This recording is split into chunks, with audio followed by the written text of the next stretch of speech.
Radhe Radhe everyone, आप देख रहे हैं सीरियल सियापा, जहां पे मिलती है आपको आप के फेवरेट शो से जुड़े इंटरेस्टिंग अपडेट। दोस्तों, राधा कृष्ण के आज रात के एपिसोड में दिखाया जाएगा कि जो शंखचूड़ है वो राधा के पास आएगा और कहेगा कि कहो राधा, मैं तुमसे सुनना चाहता हूँ कि क्या तुम्हारी नजरों में मैं कृष्ण से भी अधिक सुंदर हूँ, क्या मैं उससे भी ज्यादा शक्तिशाली हूँ और तुम मुझसे प्रेम करती हो या नहीं।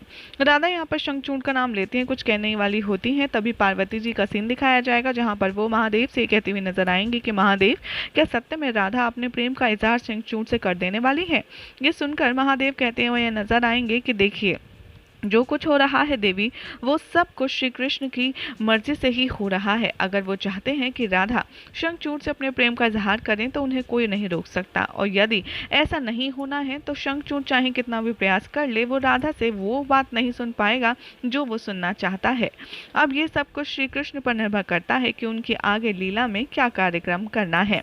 यहाँ पर राधा आंख बंद करती हैं और उन्हें सिर्फ श्री कृष्ण के साथ बिताई हुई स्मृतियां ही याद आती हैं और उनके साथ बिताए हुए खूबसूरत पल याद आते हैं।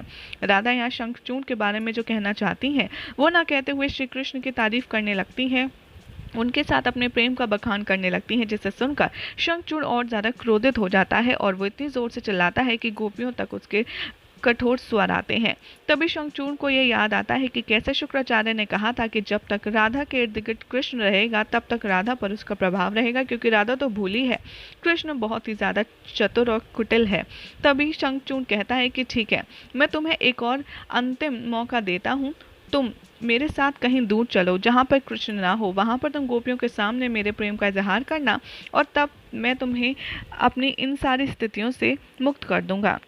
राधा ये बात सुनकर स्वीकार कर लेते हैं और शंखचूड़ के साथ चलने के लिए राजी हो जाती हैं, जिसे सुनकर शंखचूड़ बहुत ज़्यादा प्रसन्न हो जाता है। इधर द्वारिका का सीन दिखाया जाएगा जहाँ पर सभी लोग राधा कृष्ण की प्रतीक्षा कर रहे होते हैं। तभी वहाँ पर कृष्ण अकेले आते हैं और सभी लोग राधा के विषय में, गोपियों के विषय में पूछते हैं।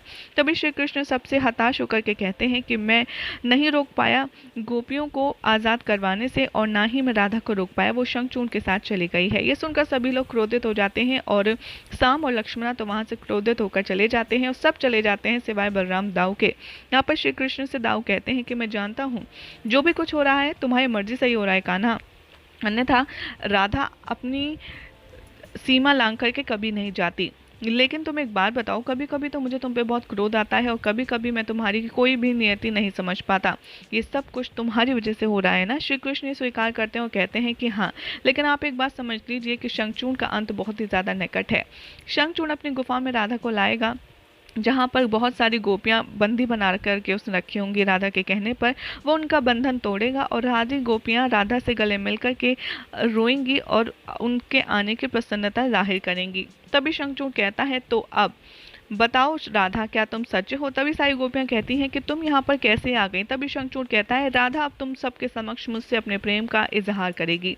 ये सुनकर गोपियां बहुत ज्यादा भयभीत हो जाती हैं और राधा के अश्रु निकलने लगते हैं। वो जैसे ही शंखचूड़ से कहने वाली होती हैं कुछ, तभी श्री कृष्ण की बांसुरी की ध्वनि सबको सुनाई देती है, लेकिन किसी को भी श्री कृष्ण दिखाई नहीं देते। लेकिन कुछ समय पश्चात श्री कृष्ण की ध्वनि, बांसुरी की और श्री कृष्ण सबको नजर आने लगते हैं, लेकिन शंखचूड़ को कुछ भी नजर नहीं आता। सारी गोपियां और राधा मिलकर के आसपास में बांसुरी के रास करने लगती हैं और बहुत ज़्यादा खुश होती हैं। ये देख कर के शंखचूड़ को बहुत ज़्यादा क्रोध आता है और वो अपनी मणि का आवाहन करता है और कहता है कि ये जो भी कोई शक्ति है इसे तुरंत रोको। और तभी मणि में से बहुत तेज प्रकाश उत्पन्न होता है और जो श्री कृष्ण की बांसुरी होती है उसकी ध्वनि शांत हो जाती है, जिसे दिखा कर के शंखचूड़ कहता है कि देखा तुमने, मैं तुम्हारे कृष्ण से भी अत्यंत शक्तिशाली हूँ, इसलिए मैं तुमसे कहा था कि तुम लोग मेरी प्रशंसा करो, और वो यही बात पर अटका रहता है।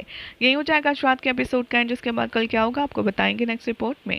ऐसे ही मजेदार अपडेट्स के लिए चैनल को सब्सक्राइब कीजिए, वीडियो को लाइक शेयर करना ना भूलें।